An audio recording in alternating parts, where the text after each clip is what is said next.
Okay, good morning, everyone. We're going to share these results in one moment, but I'd first like to introduce the Executive Director of the Community Security Initiative, Mitchell Silber. Mitchell? Thanks, Seth. Good morning, all, and welcome to all of you to our second session of Consultants Corner on behalf of the Community Security Initiative. If you've previously received the New York State hate crime or federal nonprofit security grant, these webinars are going to help you move forward with your projects.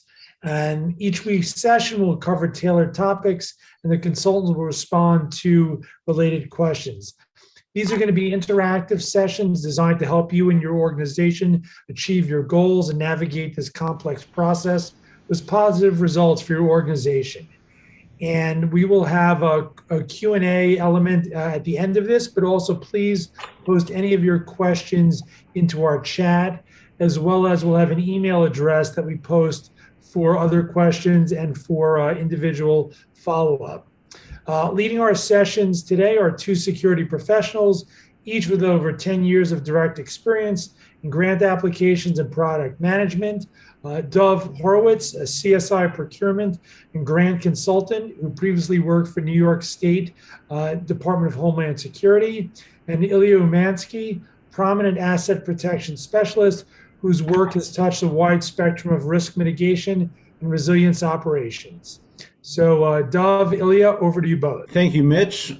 Good morning, everybody. Good to see everybody back, or a couple of you at least. We really hope to be able to keep this consistency going and being that resource for you. I'm going to be very brief today because we definitely have some good stuff to dive into. So, but just wanted to cover some house cleaning items and some of the most important points that we just want to continue to reiterate. Seth, the next slide, please. And it's actually the only slide for me, everyone. We're really trying to, as we continue with the Consultants Corner, we really want to get your feedback, learn what's needed, and adjust. So we are focusing on some of the most important things. Obviously, the state puts on a lot of webinars, and that is your go-to resource. You need to be hearing from them and what they have to share. We hope to dive in deeper and be as available as we can to really help all the other pieces that really help the whole your whole procurement project, your whole design project come together. So yeah, it looks like definitely a few were here last week. Definitely pay attention when DSHES puts out their webinars to jump on those. And the JCRC puts on a lot of related and also other security related webinars. All right, thanks, Seth. So real quickly, just some rules of the road. Very important, and we mentioned this last week, and we'll mention it again. At the JCRC from the Community Security Initiative, we do not speak for DSHES, right? The New York State Division of Homeland Security and Emergency Services. They are your rep. They are your official resource when you have, need to confirm things. You need to ensure things are approved. And even when we're help navigating and answering some of the more technical questions, we always want to make sure we get that good answer from your DSHES rep. So know your rep. A major important point as you go through the entire grant program. Take good notes for your phone calls. Save documentation. All the invoices you receive, everything. Really put that all together, and in future sessions we'll get more in depth on that. But from day one, from right now, notate which webinars you were on, who you spoke with, consultants, whatever it may be. But keep all your documentation. Another very important point, which we spoke about last week, is that until your contract is executed, and for the NSGP, for the federal grant, you have an approved EHP. It's not just your EHP submission, the environmental and historical preservation submission. You have to have an approved before you can move forward, meaning before you can talk to really get in depth with any vendors and installers. And for the Securing Communities Against Hate Crimes grant, right, the New York State-driven grant, you need to be ensure you have the MWBE requirements satisfied. And a topic we will definitely talk about in future sessions. As we go on, know the procurement rules, how you have to advertise, how you have to bid. The state will talk about this, I know, in their future sessions, and we will definitely have it as our priority topic in future sessions. Obviously, if a few questions come in, we want to be able to assist you. And on that note, make sure to utilize the question function here. We want to answer as much as we can. And the last thing for getting started is, remember, if you do have the state hate crimes grant, the last cycle, this contract period does not start until January 1. Right, there are a few things you can do. Start thinking about your project, maybe laying out how you want your RFP to be and your specs, some stuff we will start talking about today, but you cannot move forward on the project, on any installation, working with vendors, until your contract's approved and that start date has begun of January 1. So just wanted to run through that real quickly. So one thing, the next segment here, we feel there's a brain trust of grantees who've been through the process, who have, the hurdles, the ups and downs, the getting over the speed bumps, and we think it's very important to share that with everyone else on the call. We want you guys to hear from each other. So hopefully every week we'll find someone who can speak for a few minutes, 5 to 10 minutes, about their experience and share some of what they learned. So this week we have Rafal Fisher from Baragola, a longtime friend of the JCRCs, of myself, of many of the CSI teams. So without further ado, I'll turn it over to Rafal to speak to the group here. Thank you. Good morning, everybody. Great. I wanted to first take the opportunity to thank Dove and company and David, the JCRC, for over the years. I mean, we've benefited from their knowledge and from their expertise over the years in applying for the grant, and then afterwards we sought out guidance to how to execute different portions of the grant. And David has always been forthcoming and looking to help us. And it's really it's really nice to see how this portion of what they do branched out to such a large large multi level organization where they're focused on helping and ensuring and helping the Jewish community secure themselves and obtain funding, and then properly utilizing the funding. And then properly utilizing the funding is in a way some sort of insurance of continuous. I mean, there's no insurance, but if the people, the powers that be, see us doing what we have to do and utilizing the funds properly, then it'll be an incentive for them to continue doing so, based on the results. My purpose for coming on today was to share with you, first of all, let me introduce myself. My name is Rafal Fisher. I work for Be'er HaGold Institutes. We're a school, a K-12 school. We've been around for close to 40 years. We also share the premises with the synagogue called Congregation B'nai Israel. They've been here since the building was built, I guess, in the early 90s. So that's another, it's a significant portion of time. And we've applied for the grant many times. Just because you got the award once doesn't mean, okay, that's it. I got my funds once and, I'll do what I have to do. And, I won't get it again. We've gotten the nonprofit grant. Between the two organizations, I probably got it close to 12 times already. And the hate crimes grant, we've received 3 times already.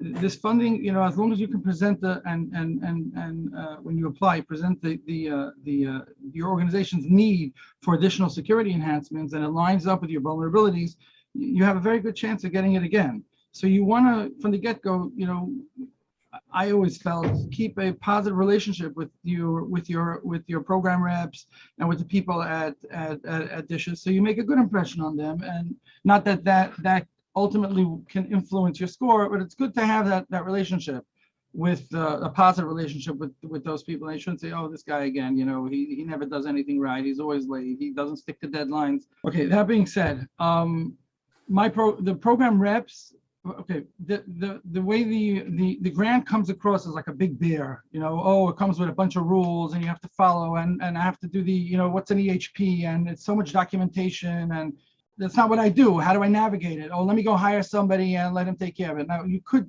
go, if you applied for M&A in your nonprofit grant and go that route. But why waste the money? It's something that I feel every organization can do in-house. It's not such a big, it's not the monster. It's just the federal government is allocating tax dollars to nonprofits for a specific purpose. Because it's tax dollars, it's not carte blanche, do what you want with it. There's a process that has to be followed. There are rules that have to be followed. in order for the government, I guess the way the law is laid out, for them to allocate the funds. The state, in return, as the agency overseeing, or through which the funds are trickling down, they have to make sure that you're following the rules properly, so that they don't get any backlash, the way I understand it, from the feds. So therefore, they're going to be pretty meticulous on how the grant funds are spent and making sure that you stick to the rules. So the EHP is something that FEMA, which is the federal government, requires for the nonprofit grant. So that's what we have to do. For the Security and Communities Against Hate Crimes grant, there is no EHP requirement. I felt that if, the first time around, it was it was a learning experience. It was difficult meeting deadlines. Also, we went through different program reps. Some were tougher, some were less tough. I mean, each within their, within reason. And they and ultimately we got through the first, the first round of grants, and then the second, and it just became like second nature. I know now when I apply for a grant, there's going to be an EHP unless the rules change, and that's something that I can already start preparing for right as soon as I got my award. As soon as I get my award letter, I know, oh, there's going to be a webinar, or there's going to be an in-person grantee orientation, and they're going to want the EHP. And then sometimes the rules change, or things come to the forefront that they didn't stress, and I'll tell you about that soon, in the beginning. And then, they'll say, oh, this has always been in the fine print. You got to take care of this. You got to take care of that going forward. The point is, they're not here to catch you. Don't think, oh, they're giving me $100,000. If I don't spend it the right way, they're going to come after you, and they're going to say, okay, he didn't spend it. It's time to go to jail. That's not what they're here for. They're here to make sure that the money that was allocated to you is spent properly and within the parameters of the way the grant was written, and ensuring that the taxpayers' dollars are protected. They want to help you. It's in their best interest to make sure that every organization under their wing spends the money properly and moves the money out. If at the end of the contract period they're sitting on funds that they couldn't allocate to you, they have to go back to the federal government and say, and explain why that money wasn't pushed out. So if they're pushing you to deadlines and things like that, it's just so that the process can flow smoothly and everybody remains happy, and that there's no backlash later on. And again, we can be better positioned to obtain future funds. Some of my experiences are as follows. First of all, like as Dove said, document everything. We went through a fiscal monitoring audit in, I think it was right before COVID, a couple months before COVID. And I walked in, the point of the fiscal monitoring audit also is not an audit, oh, you did it wrong, you have to get back the money. They want to go through your process and see intricately how you did, what you did. Make sure you dotted all your I's and crossed all your T's, and just prepare you that in the event that the federal government wants to actually audit you, everything lines up. They look good, you look good, and everybody passes, and we're great. So it comes across, oh, they're coming to audit. They're just here to pay you a visit and go through your processes and make sure everything was done properly. I keep everything in a book. I told Dove I'm going to show you the book. It's basically a 1.5 or 2-inch binder, depending on what it is. I have tabs here, dividers, and everything has a tab. The contract, EHP, progress reports, ads, procurement, invoices, vouchers, and then miscellaneous different documents. Everything goes into this book. If they ever come down, they want to see, they want everything pertaining to, I don't know, NSGP 17. Here's the book. Case in point, the audit that I was supposed to have, I think, was for 20. Well, when I read it, I thought I was reading the program years. It's just funny, but I thought I was being audited for 2014 and 2015. Meanwhile, when they came in, I put them in the conference room, two very nice people from DSHES, fiscal monitoring auditors, and they said, okay, so bring me the paperwork. And I went in there, I brought them the books, the 2014, 2015 books, and I put it down on the table, and he's looking, and he says, no, that wasn't the contract number. You're supposed to give me the one, this and this number, and this number. I said, what is it? So it turned out it was 15, 16 they wanted. They wanted 2 years worth, and I had prepared 14 and 15. I said, hold on a second. I went to my thing, I brought 16, I gave him 16. I took back 14, left it on the table. 3 hours later, he called me for a walkthrough. Didn't ask me any questions. Everything was in the book. It was all lined up. The procurement invoices, the bids, the closed bidding process. Everything was there. The vouchers. it'll save you a ton of heartache and you know, when you get that call, oh, you're or the email, hi, we want to come from fiscal monitoring, when's a good time? They usually give you a couple weeks notice. I had to push it off twice because we had different events going on when they were available. But at the end of the day, I was able to show them it wasn't rehearsed. I didn't have to fabricate anything. It was all there. I even made a mistake. I brought you the other book. It was good to go.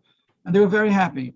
That it should something, I mean, it's much further down the road, but should something like that happen, there's another thing that they started, you know, stressing a lot. It was always in the fine print in the contract and all the appendixes in the back, but they want you to two things. They want you to prepare or to keep an equipment retention log, which is basically every piece of equipment above a certain value, where it was placed, and once every 2 years you have to take inventory and mark it down on the log to make sure that all the equipment that the government paid for is on premises. It didn't walk. It didn't. If you decommission something, you're supposed to let them know it was decommissioned, or I guess ask them what they would like you to do with it, and mark that down. So when they came for an orientation, and I think it was the beginning of 2017.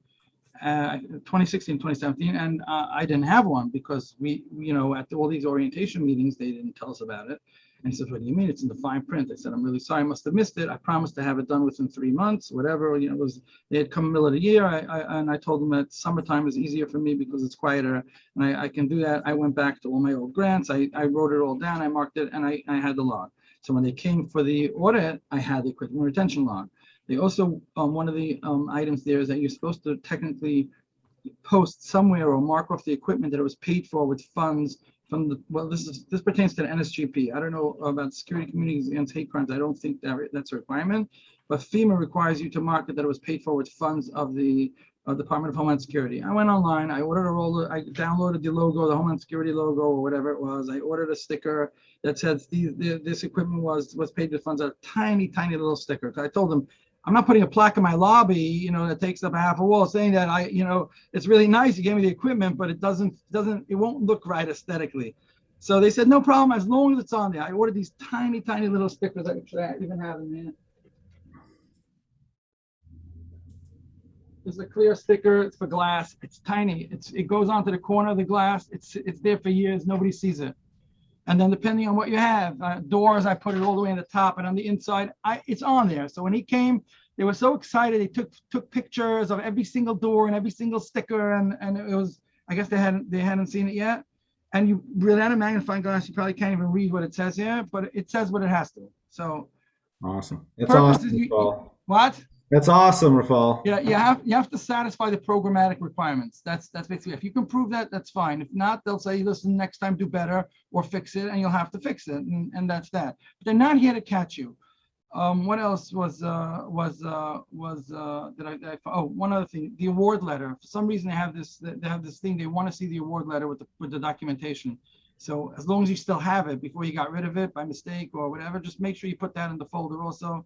Keep your IJ in there, everything pertaining to that grant, the contract, all the I even put in the other stuff that's really not relevant, you know, directly to the grant, like the single audit form or thing, whatever they can ask for, just have in there. Policies and procedures, they'll let you know beforehand what kind of policies you should be having, or they want to see when you pre-qualify with the state, especially, you know, when you do the full pre-qualification with the Grants Gateway. There's all kinds of policies and stuff that you have to click off that you had and that were in place. Just make sure they're in place. If they're not in place, then just download some sort of template from the internet. The internet is full of a million different nepotism policy of this and that. Most of you probably official organizations. Many synagogues, small-time schools may not be set up that way. Just download it. The next board meeting, just have it ratified. It's there. It's done. You have a policy. Whether they like the policy, they don't like the policy. That could be, you know, that's a conversation piece. But you have something. Rafal, this is great stuff. Can you show that sticker up close again? Yeah, sure. I'll show you a big. I'll show you a big one I put on my light bulb. And I think there's a few questions and comments maybe we can address together, and then we'll start turning over the mic to Ilya. I stuck this on my lampposts outside that they paid for. They're still up there. That's it, just on there. You can see them, or the outdoor lights. You just put it on and they're happy with it. The cameras have these tiny little stickers. I have them in white also. Big deal, $50, $60 a roll, 1,000 pieces. It's good. It's a good ishtadlus. It's like if you order 1,000 pieces, so then you sort of telling God, I need more equipment. Right. Yeah. Okay. Anyway, one other thing. As far as procurement goes, do your homework beforehand. You're going to start entertaining vendors. You're going to put out an ad in the paper. You're going to start entertaining vendors, and every vendor is going to come down and tell you what you need. You need a bulletproof door for the classroom, or a bulletproof door for the what's it called? How much is it? It's a ballpark. It's $7,000, $8,000, $9,000. Who said you need a bulletproof door? Tell you, in my case, my walls are cinder block. So I don't know that I need it. And the kids all congregated. It's at the corner of the room, so I can have all the kids congregate on the other side. That wasn't something that I felt, or that when we did the security assessment, that it was something that we needed to have. Cameras, you put in for 20 cameras. He says, well, 20 cameras, I can give you 40 cameras, but not every camera is the same. You can have an 8-megapixel camera, you can have a 1-megapixel camera, you can have a camera manufactured by a reputable company in the United States, and you can have a Chinese, I don't know what, who knows what they're listening to or whatever. They don't even use them these days. Right. But there are all different kinds of things that you really need to educate yourself. And while they say you shouldn't entertain vendors before, David and Dover, I believe you could entertain. You can have discussions with vendors without committing. Actually, I tell every vendor, listen, I'm on an exploratory expedition over here. I'm not committing to anything. Can you give me some time? And I'll research on the internet, and I'll read, and I'll make myself knowledgeable of the topics and the areas that I'm looking for. Like this, when it comes time to shop around, the guy's gonna tell me what you need. I say, so why? And I already know. No, but I thought I wanted something like this, or I spoke to, let's say, I don't know if I reached out to my regional rep or two, and they hooked me up with Dove and Ilya and whatever, and we figured out that's not what I need. I really should be going for XYZ. Once that's done, when you put out your RFP, everything should be on that paper. I think Dove will talk about that later, or everything needs to be on that paper. It doesn't have to be, a thesis or humongous, something like the government puts out 45 pages.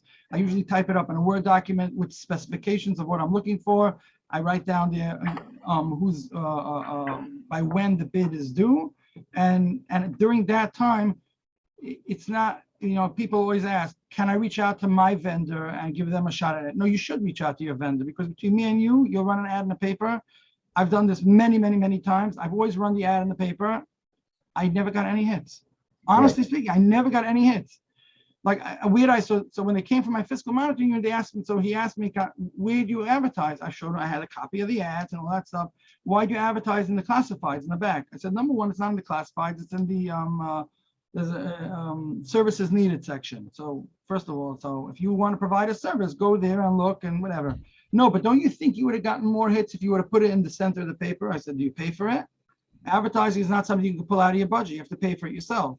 So if you go to the New York Post or New York Times and you put in a tiny little ad, it's going to cost you a lot of money. I don't want to pay for it. My organization is a nonprofit. We don't want to pay for it.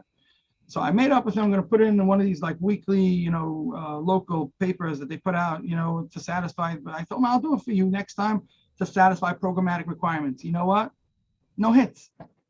So you want to make sure that during the time that the ad is running, because it has to be competitive, you want to make sure that that you reach out to your vendors during that time frame and they respond during that time frame, so that their bids can be counted. Now, while you can't give them preferential treatment, at least you'll have viable bids or from people that you value, and then you can filter that through.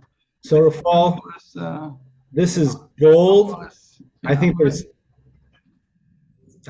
tons and tons we can learn from you and share with everybody, and hopefully we'll always continue this conversation. So thank you so much for sharing with us. And I think you actually gave us a great pivot point to turn over to the next session of what we want to discuss today, right? You mentioned the EHP. We want to talk more about actually what goes behind designing your package and what you want to do, and exactly what you were telling everybody about what to think about. The JCRC, the CSI team wants to be a resource, but this is going to be an ongoing topic with these weekly webinars, the Consultants Corner, to be a resource to everybody. Ilya is going to go in depth with a lot, and I don't want to go in yet. Obviously, wait The state should have sent you your documentation to follow the rule side, and we're going to focus more on the design side. So before I turn it over, thank you very much, Rafal. Welcome. I mean, that was gold. You know, we see the questions are coming in and we will get to them. I just want to make sure we do have enough time to go through the rest of today's session without going over time. So thank you so much, everyone. I hope you appreciate it. Just in closing, I want to tell you again, reiterate, it's not a big beer. It's just a process that has to be followed, and you'll see you can reap the rewards. We've done it many, many, many times over, and my facility is a lot safer because of it. Awesome. Thank you. That's great. All right. Thank you. Ilya, we're looking forward. Thanks, everybody. Very good to see everyone joining, and thanks for your time. I want to make sure that those questions that were addressed to Rafael can be answered in the course of our webinar. So, Rafael, can you stick around till? Yeah, sure. I may turn my camera off, on and off, because you know I'm going to multitask. But yeah, sure. Super. Really appreciate your thoughts and your sharing with us. Very, very important. I'm happy to help. All right, great. We'll get back to you with a couple of questions a bit later. What I'm going to do, hello everyone again, sorry, and what we're going to do is I'm going to share two documents. Let me introduce. So the documents are, one is an administrative document, which basically guides you through with some questions and points about the preparation of the EHP. The second document is a derivative of teamwork, like for a facility like Rafael's, people who basically came together and they said, okay, fine. So we want to create something that will be the product of our thinking about where and why we want to deploy security enhancements. I'll explain why that document is super, super important. And that goes back to the points that Dov and Rafael were making, because if you don't record your conversations, if you don't keep the institutional history, let's call it, right? All of that information, all of those important discussions and decisions, they just kind of, you know, disappear. It's very difficult to go back, let's say 2, 3, 4 months from the point where you're having your conversations and go back in history and try to figure out what you talked about, what decisions you were making. And so be as organized as you can. Now, let me jump very quickly to, I'm going to share my desktop. Let me see, and I'm going to open up this PDF. Okay. All right. I'll follow Dov's lead. Thank you, Dov. So this is not going to be a reading exercise. I just want everybody to understand. We're not reading this page by page. We're not going to go through very deep discussions about this. Now, what we're going to do is I'm going to just jump through a few pages of this document. This is very important, other than the privacy notice, of course, but what I want to highlight for you is how this document takes you through step by step of putting your information together. This is an EHP administrative form, which basically, and this is actually a guide that was overlaid with red lines to help those who have received grants to submit their EHPs. And so this will take you through the process of answering a bunch of questions and marking off what kind of project you're hoping to accomplish, and then collecting and inputting a lot of information about the particulars of your project. Okay, this is an administrative form that is both very important to be presented back to your state representative, but at the same time, it also helps guide the team to Rafael's point that this is completely achievable within the context of your own organizations and your team that you have. So you can follow this form along, and what we'll be doing is we'll be, and forgive me, I don't want to speak out of turn here, but we'll either link it on our website or we will find another way of sending this out. So if the team at JCRC is hearing me, please correct me if I'm wrong or put something in the chat of about the way we're going to distribute this form. Now, even if we don't distribute it, you should have received this form with your NGSP, so or as part of your grant award. So please make sure that you have access to this form and just follow through. This is a guide that they provide, and just follow through this guide to see what information you need to put together.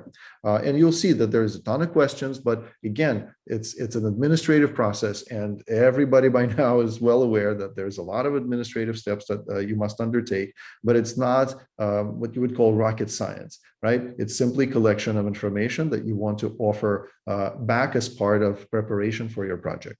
Okay, so at any point, and I apologize if I'm scrolling too quickly, the intent is not to guide you through every single question that's here. It's just to show you that 12 pages in total, with the first page just being the cover. So we're talking about 11 pages that help you get your information in order.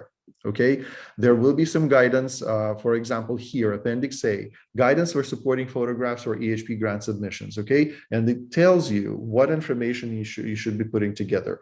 The second document I'm going to share with you is actually a derivative that one of the teams kindly shared with us that they prepared with minimal external assistance. Okay, in fact, all of the legwork, all of the information, they put together themselves. Okay, so I'll stop sharing this one, and I'm quickly going to jump to the second document I want to share with you. A team at Brooklyn College Hillel, and I had a privilege of working with them, kindly agreed for us to share this product with you. And this is it achieves three things. It's a thinking tool, which helps the team come together with decisions and finalize their decisions about what it is that they want to improve and at what location of the facility. The second thing it creates institutional history. You can always go back and refer to this document. If you want to upgrade it, add more information or delete some information, change it depending on the changing conditions. We all know that from the point you get the grant to the point when you want to implement, things might change. So this is a living document that can be finalized at some point and turned over to the state with that administrative form to demonstrate what it is that you're hoping to accomplish. And to Raphael's point, when somebody comes back from the government and says, we want to see your papers, this is a very good document to have, to demonstrate, well, here's what we've been working on. Okay, this is how we demonstrated what we want to accomplish. And I'll run through a few pages. This team has done a very, very thorough work. They created, this is over 100 pages long, okay? But the facility is a little bit complicated. And so they have a lot of internal areas, external areas. I'm not going to go through every single one of them. I'm just simply going to share with you how they marked up a document, starting with an aerial photo, which is recommended by the state and the grant representative. And so there's a third component of why this document is important, and it's probably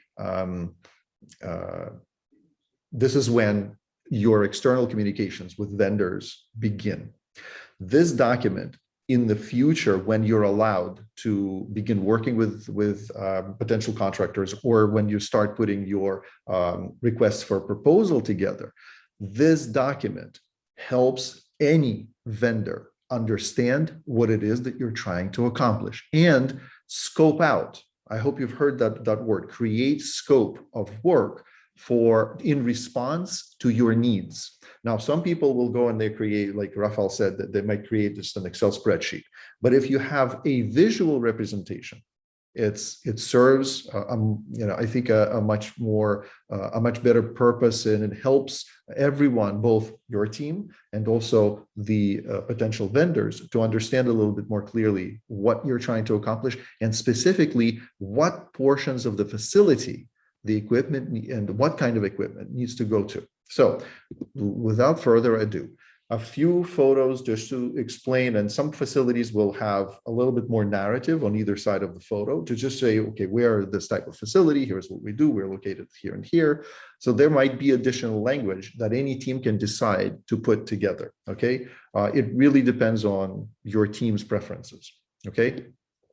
Obviously, they're also showing some exterior areas. They're also demonstrating, without going into too much detail here, that it's a busy area, that there's constant parking in front of the facility, that there are third-party locations that are tenants or subtenants within this facility. And so they're trying to tell a story about what their facility, how they exist, how, what kind of environment they're in, right?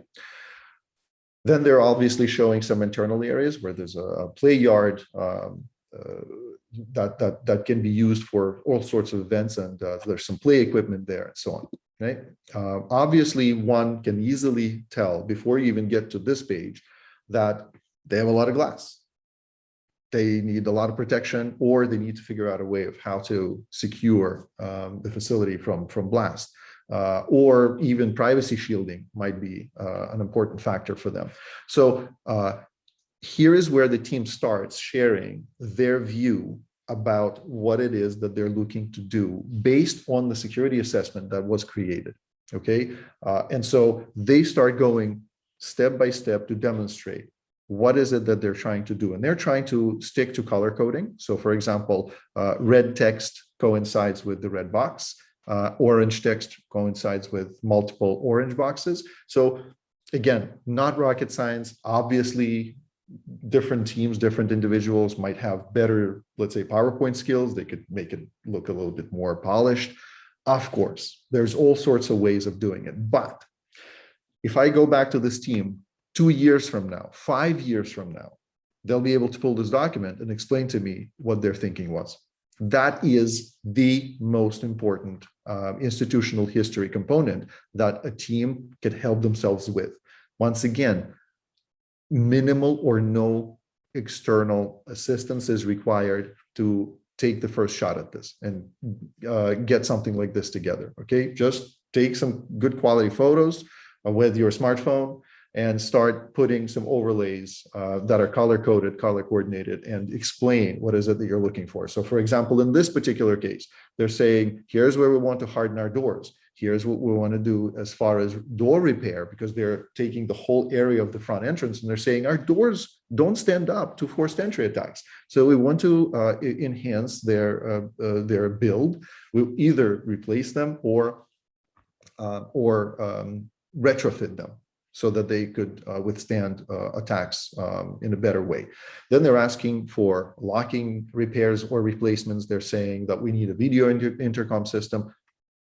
If I'm a contractor, I'm looking at this, I'm starting to understand what they're looking for. And I'm also, very importantly, contractors don't take numbers of devices out of their heads. They can't assume how many devices you need. So once they start going through this, they're starting to take notes. Oh, they wanted this location, one intercom station. So they're starting to count how many devices and different upgrades and different bits and pieces of the system they need to implement at different locations, so that later on, when they're proposing, their proposals are far more understandable and better aligned with what the facility is requesting, okay? Just to give you a few more examples. Again, deployment of video surveillance, green circles. Deployment of emergency strobe lights, blue lightning rods. The team probably didn't spend a whole lot of time figuring out what icons they want to use, but everything is understandable. Okay, if I'm a contractor, I'm sitting and talking to them, they can walk me through this. I'm understanding what's going on. Okay. Again, placement of video surveillance. And here is where they're starting to leave some commentary from their team. And they're saying, wait, we have NYPD constantly coming to our facility and asking for us to give them video footage so that they can understand what's going on in the area. We probably have, even now, have the best coverage possible, okay? So again, they need to upgrade the system for a variety of reasons. Obviously, first and foremost, for counterterrorism reasons, but also when a crime is committed, NYPD will be asking them for footage. Okay, and just to give you a little bit more complex deployment. So here they're talking about implementation of vehicle barriers. They're also just deciding where they're putting cameras. Now, again, I want to stress this. This team generously shared it with us to share it with you as attendees of this event. Please don't judge them for the quality of icons and narrative and how the photos are placed. The aesthetics are, at this point, are of no concern. Okay, I'm sure you can come up with probably something that looks a little bit better, more polished. But the point is, can the contractor follow what they're trying to do? And can the team remember what they want a month from now? Can they refer to this document and recall all the details of their decisions?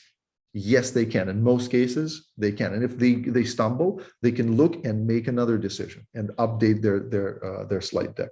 Okay, so this is how a team that wears many hats, that probably has difficulty to find time to put something like this together. They came together, and I think it was between the two people, 105 slides, noting every single location that they needed to be upgraded, and both on the exterior of the facility and also on the interior of the facility.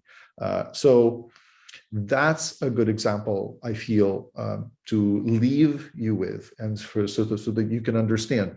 But I want to stress something that's super important as I guess another positive outcome from having something like this available. What do you think you're going to do with your RFP, request for proposal, right? How will you communicate your needs, the scope, or at least the intended scope, to your contractors?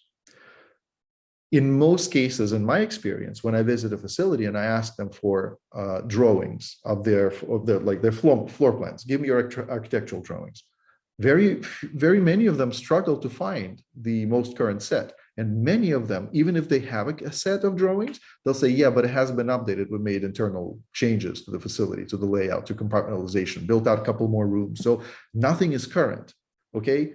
So on the one hand, of course, from a professional perspective, I would want to mark up a set of drawings that are very current and give the same type of deployment, but sitting on a drawing. That's how security engineers do it, okay?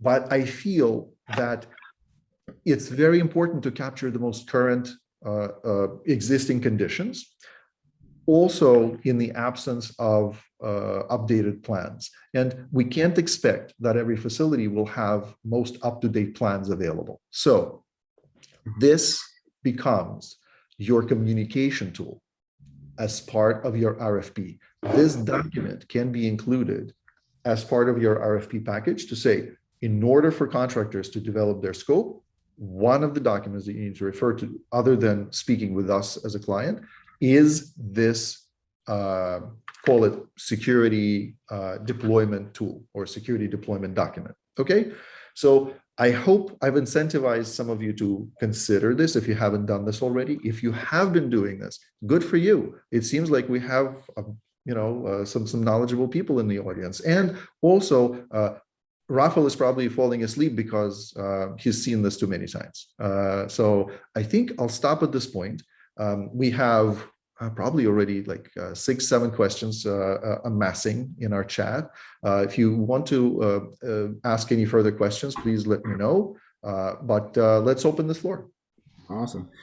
Thank you, Ilya. I just want to reiterate a couple points about what we were just talking about.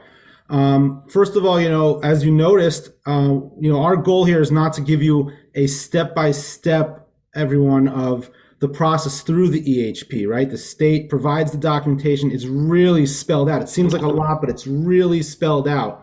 And what we want to do, as you've seen, is help you as you really start thinking about how you're going to implement what you heard about in your assessment, how to implement what you requested from your IJ. So far, it's been a narrative, it's been an idea. Now we want to start really putting it in images, putting that, like Ilya has been talking about, and like Rafael mentioned, your package, so you can really design and share when you have your bidders and your vendors what you expect and what you want to do. Even if you don't have the NSGP, this is a valuable document. Even if you have the state hate crimes grant, which does not require this, you still should be putting your request for proposal package together, your RFP package, which should include visual images like this. Why not? It's really an important piece of it.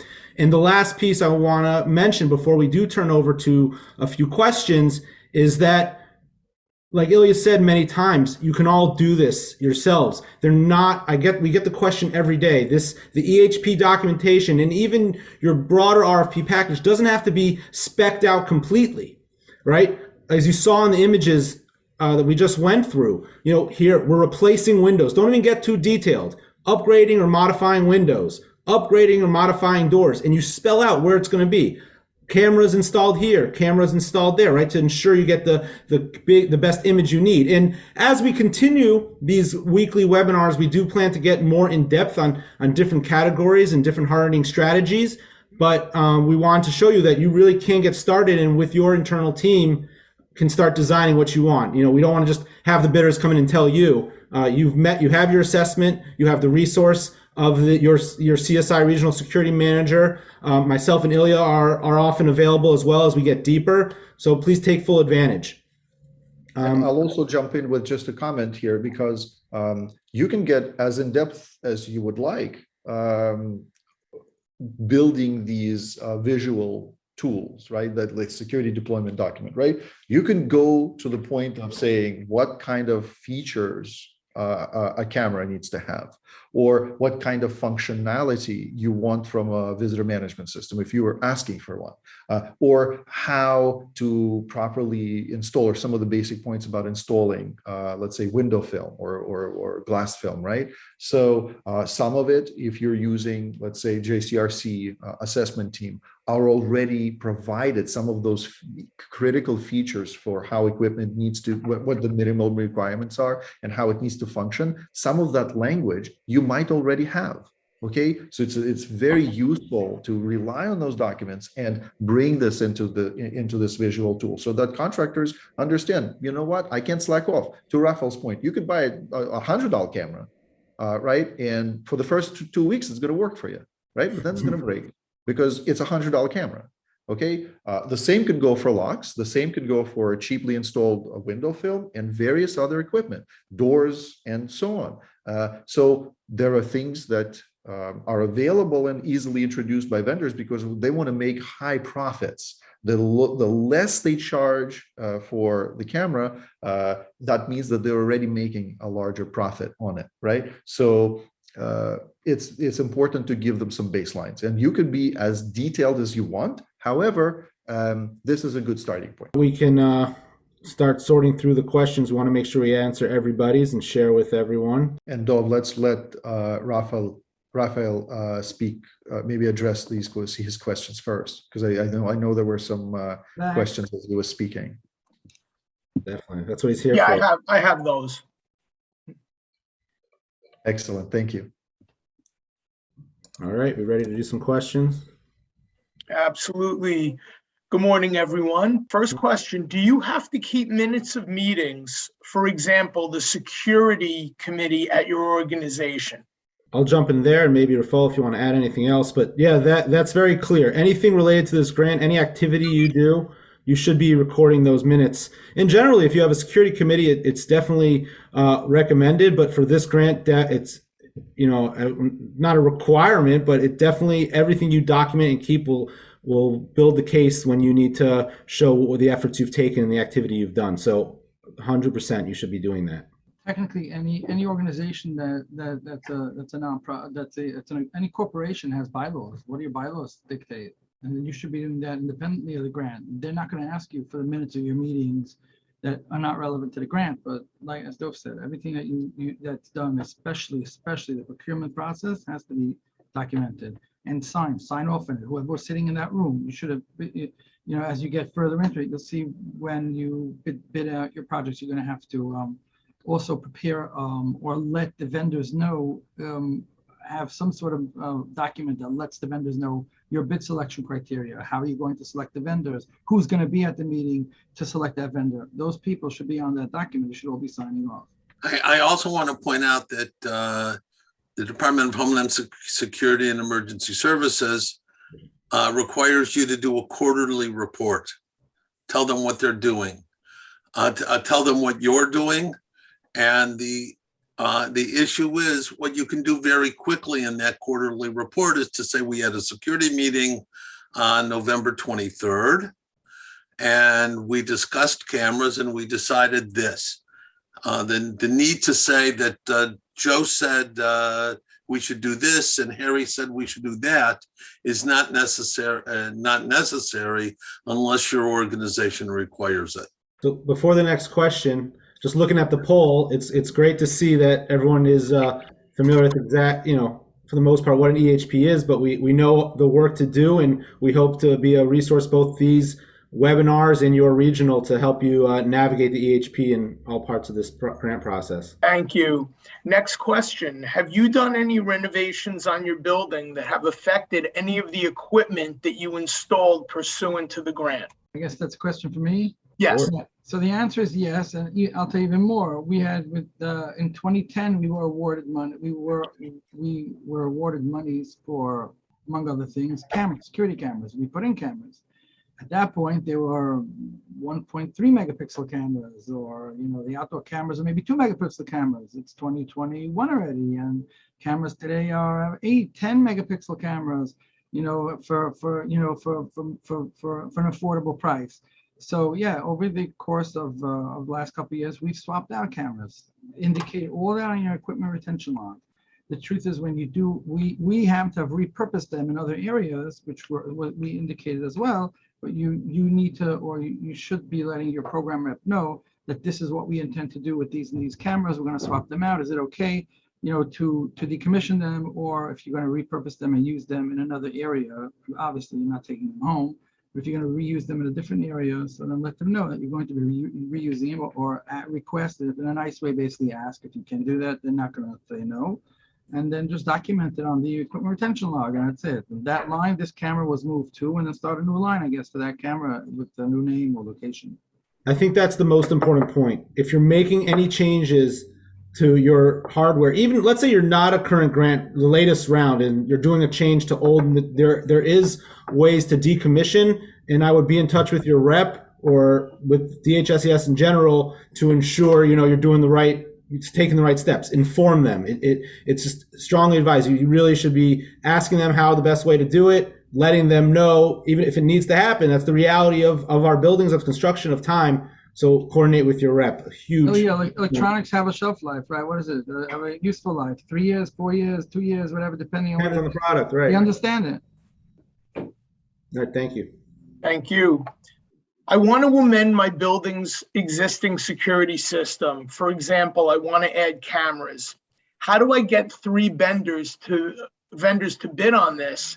They don't answer my requests. I have been told they assume I am wasting their time and that I will just go with my current provider. Oh, gotcha. So that's a great question. I'll jump in first. I'm sure Rafal has a lot to add. The CSI team is, while we cannot refer vendors, once you have your advertisement out there, there's 2 steps you should do. Is you should be reaching out to additional vendors, get names from colleagues, get names, potential bids from just research, and we can help share your advertisement, right? We still got to follow the procurement process with reputable bidders. If a vendor thinks that, this is the name of the game, right? Every company out there is getting business that was someone else's business. If they want to, obviously there's advantages of working with a past vendor. They know your facility. It can integrate with the hardware and equipment you have.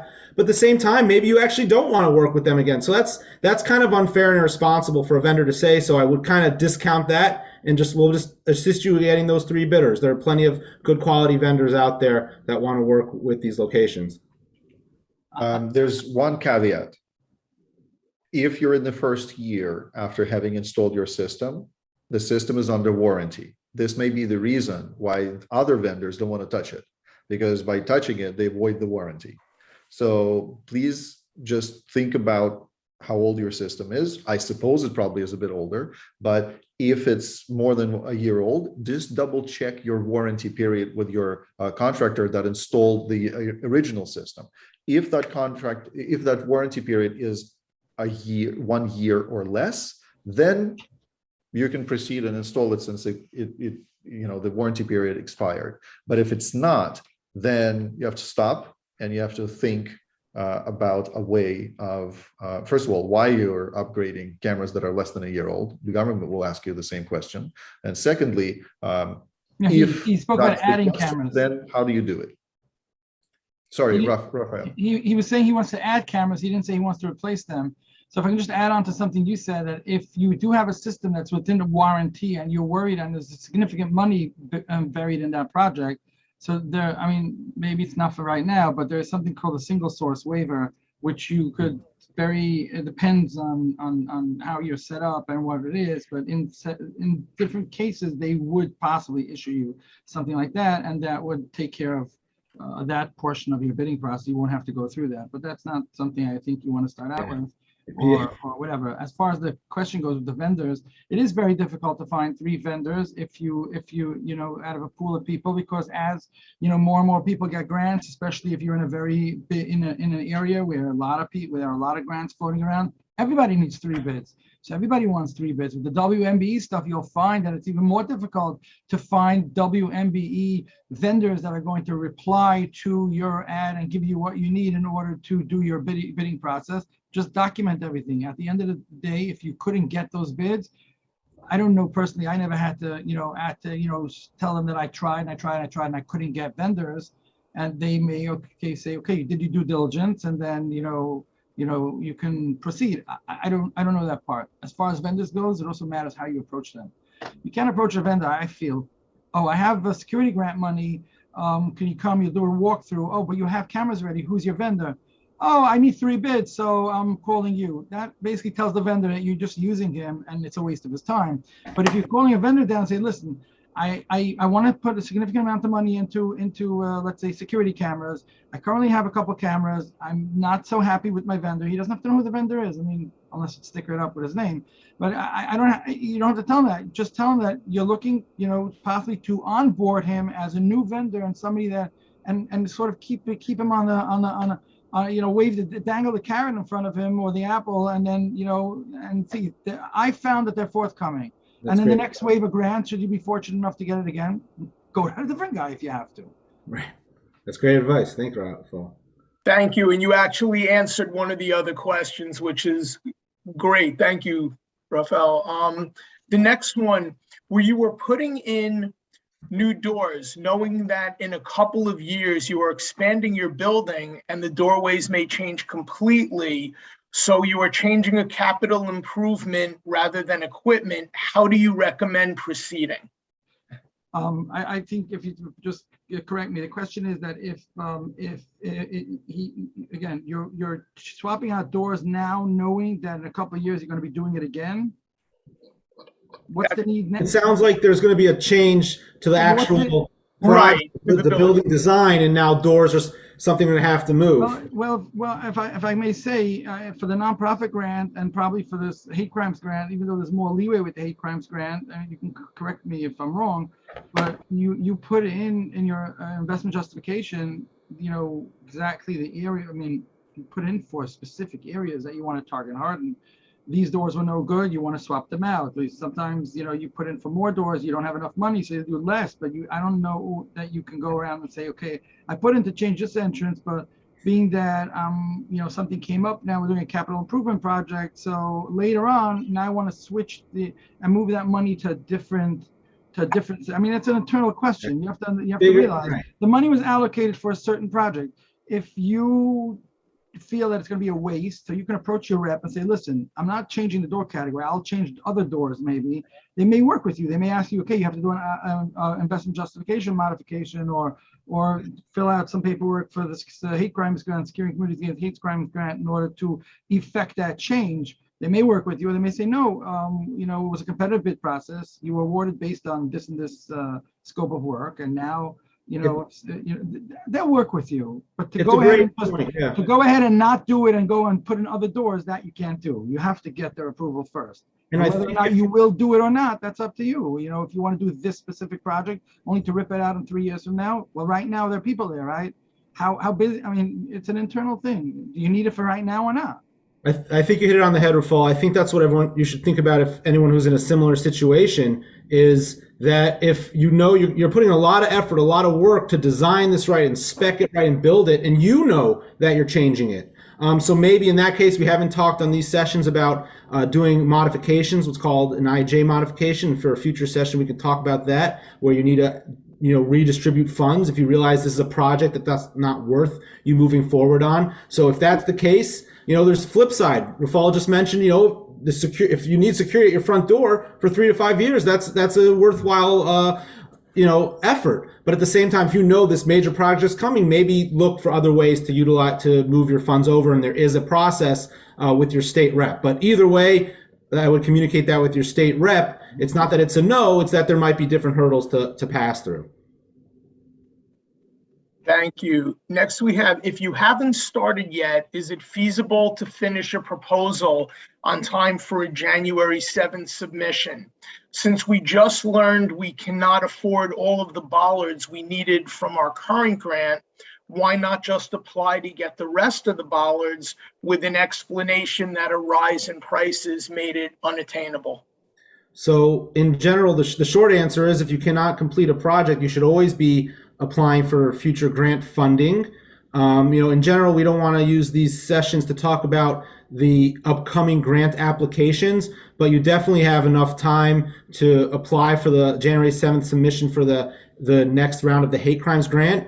If you need assistance there, please work with your regional security manager to ensure you have everything in place, the assessment, the other requirements to submit it, and that's perfectly legitimate. There are some questions. If you've received the state hate crimes grant before, you're not eligible this year. You might not be able to fund projects under the new grant guidance that you've already done. So make sure to read through the RFP, the states from the state's criminal justice services, Division of Criminal Justice Services RFP to make sure you're following the rules. But hypothetically, if you can't finish a project, there's no way 150 grant will do everything. You should always continue to apply for future grants. And I know lots of places that have spread their bollard installations over multiple grants. Right now I have one more in the queue. I was told that there was a state-approved vendor list and that if you decide to use the state-approved vendor, you do not have to go through the bidding process. If this is true, how can you get this approved list? I'll jump in real quick and maybe others have some to add. First of all, I believe it's on the DSHES website. Your rep should be able to share it.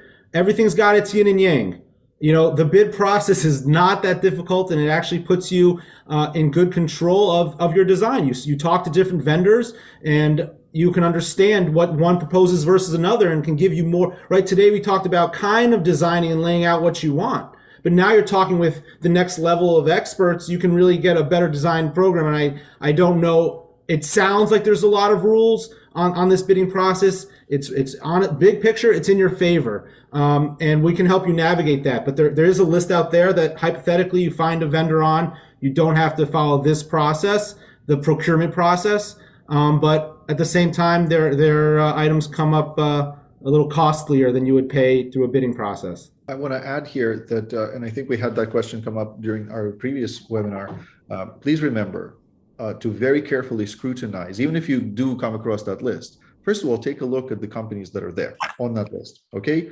If those are national vendors, they are generally not interested in projects for less than $350,000, $500,000. They want chunky, meaty project.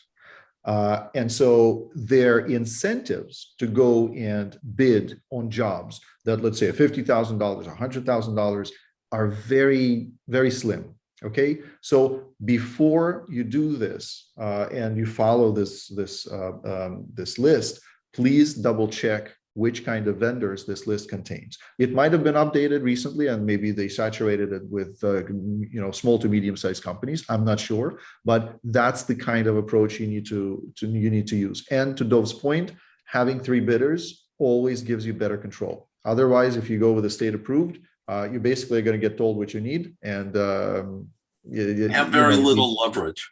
That's right. Can I add one thing?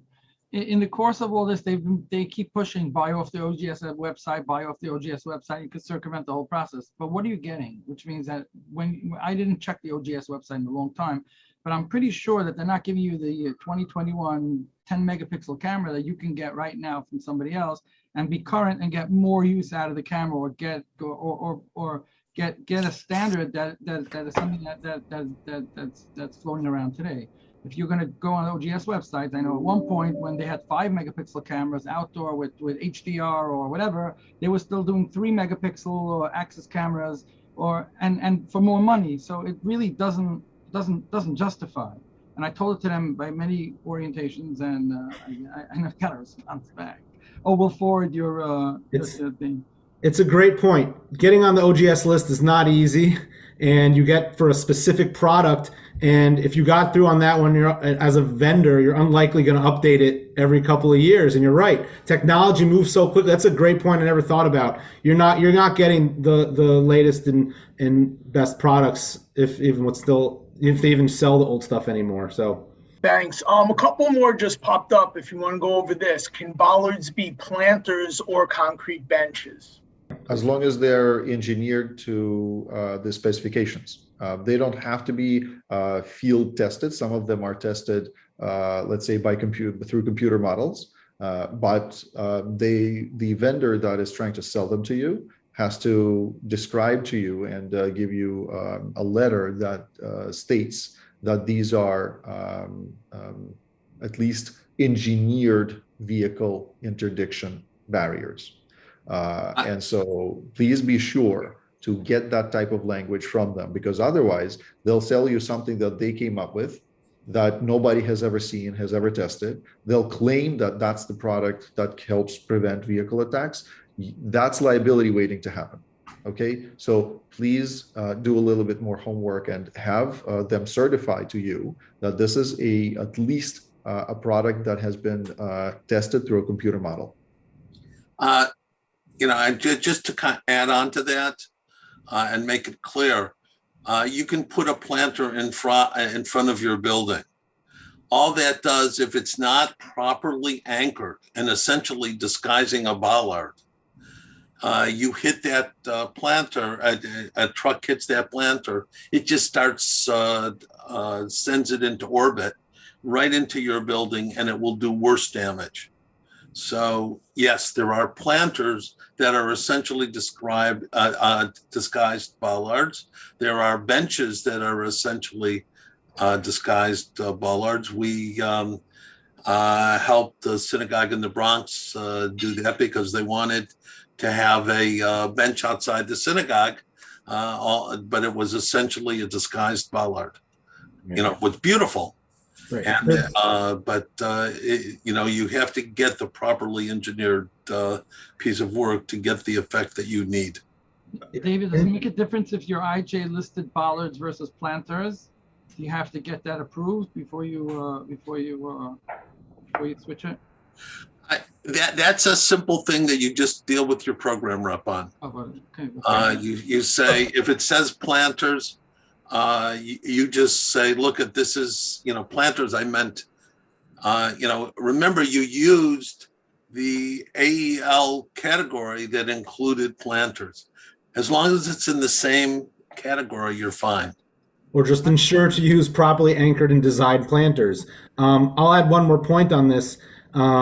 Look online, a simple Google search, finding those companies that do this work. There is a lot of amazing streetscape type designs from real architectural and security-based firms that create things you didn't even think of that can provide the vehicular protection, but doesn't look like a standard ballard. So there's definitely a lot of good options out there. The kicker is to do it right. And I add very quickly that a bollard is just a type of barrier. It's much, much better to be very precise in your language. Use the word barrier instead of the word bollard, because bollard could potentially open you up to a conversation and having to go through the route that David just explained. The word barrier is the appropriate term. I just add one more thing to what you said earlier, that get proper certification on a bollard. Same goes for bulletproof glass or certain glass. If you want to put in like a certain type of glass, make sure that it has a UL listing for a rating for the glass that you're putting in, a UL or however they rate it. Otherwise, I've had companies come, oh, they're gonna give me security glass or whatever, and it's just a standard laminated glass with no benefit really to it other than that it'll take them an extra 6 seconds to break. Can you address conflict of interest issues if you want to use as a vendor the entity that did your risk assessment? So just real quickly, that's a state DHSES rule. It makes sense to a degree. They don't want the people that are before you are awarded a grant to be able to say where the money should be spent on the back end if they're the ones helping you design. It's just a new rule in the system to make sure that you're getting someone who is not as self-interested but more interested in ensuring you have real security programs installed. But not a rule from us, right? That's a DSHES rule. Someone's asking, if we've been pre-qualified for prior grants, do we have to resubmit documentation for pre-qualification again for a new grant?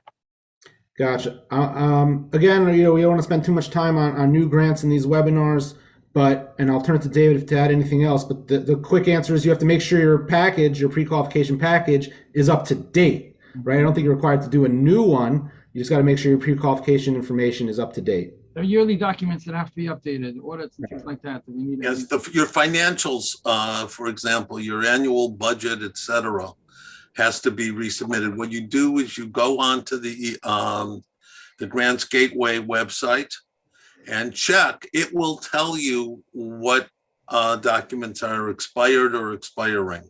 So I would check that now.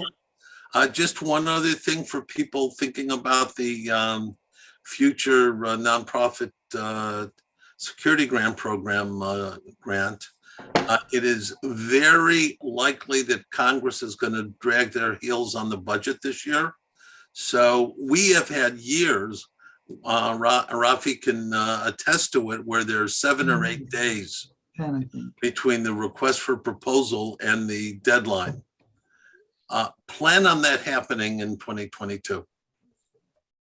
So when I'm saying get your Grants Gateway up to date now and start getting everything ready now, it's because we're very skeptical about Congress's ability to create a budget in time for us to get the to give you time to really do things. Just lastly, regarding the ballards, do you have any links to the architectural ballards? So I think the best move there is, we don't want to, there's a lot of different companies out there. Put into your CSI_request email to get to your regional security manager, Lisa. That'd be probably the best move to take that offline. Additionally, if you know your RSM directly, obviously go directly to them. I want to jump back to one last question, and I know Seth has one last thing, and apologies for going over time, but a lot of good info. There was a question before about the 3 bids, and if you made the effort, is that good enough? My advice is no, we need to get those bids. So we will help you, your regional security managers, myself, all of us, ensuring to help you if you're really struggling to get those bids. In this case, it's more than the effort. We need to get an actual quote. There was also a note to us that the form I was demonstrating, the EHP guidance form, was outdated. It was expired. We already know that. I believe we'll be posting the updated one on our website. I checked DSHES website. That's the most current EHP that's up there right now. Okay, Yeah. well, with the expired date. So thanks so much, Rafael. It's what the DSHES Division of Homeland Security is sending out. So that's all we can use is what they use. And just to reiterate what was said before, your representative from New York State sent this document in an email. All the documents you need for the EHP, the tutorial as well as the actual EHP. So use the one that was sent to you in that email from your representative. Excellent. We can plan to continue these. If you have some topics you'd like to discuss, please also feel free to email us. We want to be here and be a resource for you. And just remember, before you go, make sure you have all the right documentation approved, your contract, your EHP, before moving forward with working with the vendors, any installations, or committing any funds. Thank you. Anything else from anybody? Thank you, Rafal. Thank you, Ilya. Thank you to Goodstein Productions, Adam Barish on our Q&A, David and Mitch. Thank you for coordinating this and making this resource available to everybody. Thank you so much. Thanks, everyone. Have a nice day.